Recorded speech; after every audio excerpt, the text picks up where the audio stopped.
स्वागत है आपका। आप देख रहे हैं इंडिया टीवी। आपके साथ मैं हूं प्राची पाराशर। दोपहर के 12 बज रहे हैं। पिछले 5 घंटे से लोकसभा चुनाव के आखिरी फेज की 57 सीटों पर वोटिंग जारी है।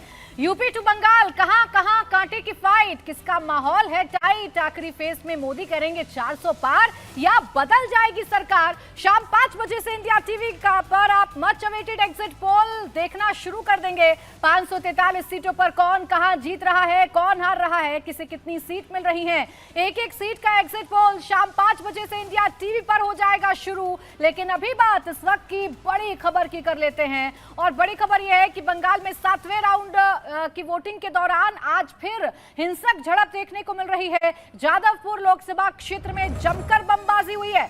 जादवपुर में भगवानपुर इलाके के सीपीएम और तृणमूल कांग्रेस के समर्थकों के बीच में झड़प जो है वो देखने को मिल रही है। दोनों पक्षों ने एक दूसरे पर हमले का आरोप लगा दिया है। लोगों को काबू करने के लिए पुलिस को बल प्रयोग भी करना पड़ा, जबकि पुलिस वालों पर भी भीड़ ने पथराव कर दिया है। जिस जगह पर झड़प हुई वहां कई जगह देसी बम पड़े हुए मिले, जबकि कई जगहों पर बम बनाने का सामान भी मिला है। तो बिहार में आखिरी चरण के चुनाव के दौरान हिंसक झड़प देखने को मिली है। जादवपुर में सीपीएम और टीएमसी के कार्यकर्ता आपस में भिड़ गए हैं। सड़कों पर कई जगह देसी बम पड़े हुए मिले हैं। हालात आप देखिए, जंग जैसे हालात जादवपुर में पैदा हो गए। और ये हालात उस वक्त के हैं जब मतदान चल रहा है। ये आखिरी चरण का मतदान चल रहा है, जहां जादवपुर में सीपीएम और टीएमसी के जो कार्यकर्ता हैं, जो समर्थक हैं, वो आपस में भिड़ गए। और ये भिड़ंत कोई छोटी मोटी भिड़ंत नहीं थी, बल्कि देसी बम से एक दूसरे पर हमला किए गए हैं।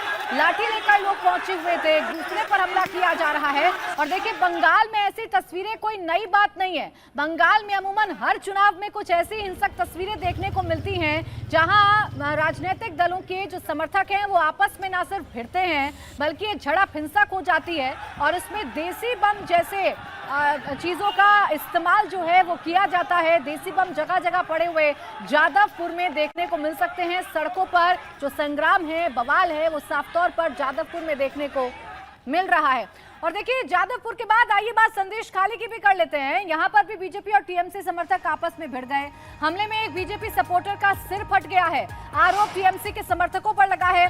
संदेश खाली इलाका बंगाल की बसीरहाट लोकसभा क्षेत्र में आता है और इस सीट पर जमकर बवाल देखने को मिल रहा है। संदेश खाली में टीएमसी और बीजेपी के समर्थक आपस में भिड़े हैं और एक बीजेपी समर्थक का सर फूटा है, ऐसे आरोप लग रहे हैं, सर फटा है, ऐसी तस्वीरें देखने को मिल रही हैं। संदेश खाली में हिंसक झड़प देखने को मिली है, जहां पर आपस में टीएमसी और बीजेपी के कार्यकर्ता भिड़ गए हैं। आपको जानकारी दे दें कि संदेश खाली इलाका बसीरहाट लोकसभा क्षेत्र में आता है, जहां इस बार बीजेपी ने संदेश खाली में पीड़ित महिला रेखा को मैदान में उतारा है। वो इस बार बसीरहाट में ताल ठोकती भी नजर आ रही हैं। लेकिन फिलहाल जो तस्वीरें हैं आखिरी चरण की, वो तस्वीरें बता रही हैं कि बंगाल एक बार फिर हिंसक झड़प के दौरान मतदान करने के लिए मजबूर है। और ये हिंसक झड़प जादवपुर में देखने को मिली, हिंसक झड़प संदेश खाली में भी देखने को मिल रही है। बसीरहाट सीट के अंदर संदेश खाली आता है। और देखिए, मतदान चल रहा है, 5 घंटे का समय बीत चुका है। क्या रिपोर्ट सामने आ रही है मतदान केंद्रों से, ये हम आपको बताएंगे। मेरे सहयोगी इस वक्त हमारे साथ अलग अलग जगहों से, अलग अलग मतदान केंद्रों से जुड़ गए हैं। शोएब रजा गाजीपुर से, ओंकार सरकार कोलकाता से, नीतीश चंद्रा पटना से, रुचि कुमार वाराणसी से और विशाल सिंह गोरखपुर से हमारे साथ हैं, जबकि पुनीत परिंजा हमें चंडीगढ़ का हाल बताएंगे। सबसे पहले ओंकार, आपके पास आ रही हूँ। बंगाल में एक बार फिर वही इतिहास दोहराया जा रहा है। हिंसक झड़प देखने को मिल रही है, खून बहाए जा रहे हैं, देसी बम का इस्तेमाल किया जा रहा है। क्या हालात हैं अभी?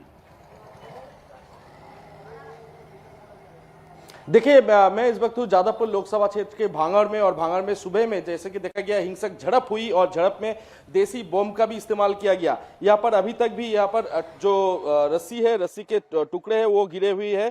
काफी सारे यहाँ पर देखा जा रहा है कि ये देखिए, ये बम है जो फूट चुका है और ये है उसका रस्सी। सिर्फ यही पर नहीं, और थोड़ा दूर पे हम लोग जाए तो यहाँ पर भी रस्सी ऐसे ही, यानी कि बम जिससे बनते हैं वो रस्सी देखने को मिल रहे हैं रास्ते के ऊपर, एकदम रास्ते के ऊपर से। फिर से एक बार दिखाने की कोशिश करेंगे। सुजीत दास मेरा सहयोगी, वो दिखा रहे हैं। ये देखिए, यहाँ पर भी ये बमों की जो रस्सी है वो रस्सी को देखने को मिल रही है। और यहाँ के स्थानीय से जानकारी जो मिल चुकी है हम लोग को कि यहाँ पर सुबह में एक झड़प हुई, हिंसक झड़प, जो आईएसएफ और तृणमूल कांग्रेस के बीच में हुई।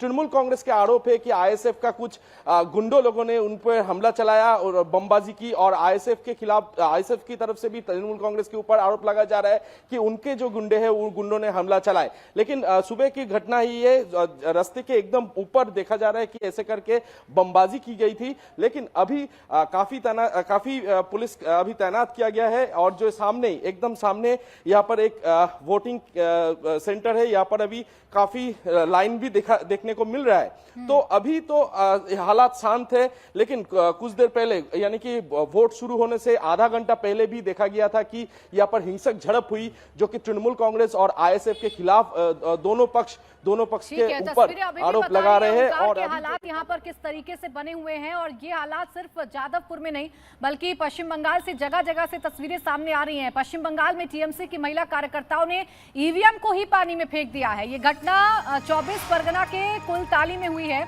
टीएमसी की महिला कार्यकर्ताओं का आरोप है कि उनके एजेंट को बूथ पर बैठने नहीं दिया गया।